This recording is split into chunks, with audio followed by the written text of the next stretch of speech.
يا أيها الناس إنا خلقناكم من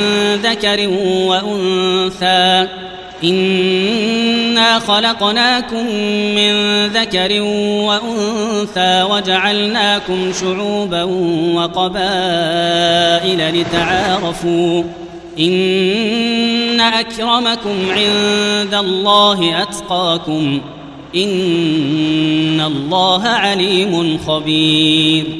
மனிதர்களே, உங்கள் அனைவரையும் நிச்சயமாக நாம் ஒரே ஒரு ஆண் ஒரே ஒரு பெண்ணிலிருந்து தான் படித்தோம். பின்னர் ஒருவர் மற்றவரை அறிந்து கொள்ளும் பொருட்டு உங்களை கிளைகளாகவும் கோத்திரங்களாகவும் ஆக்கினோம். ஆதலால் உங்களில் ஒருவர் மற்றவரை விட மேலானவர் என்று பெருமை பேசாதீர்கள். எனினும் உங்களில் எவர் இரையச்சம் உடையவராக இருக்கிறாரோ அவர்தான் அல்லாஹ்விடத்தில் நிச்சயமாக மிக கண்ணியமானவர். நிச்சயமாக அல்லாஹ் அனைத்தையும் நன்கறிந்தவன், நன்கு தெரிந்தவன் ஆவான்.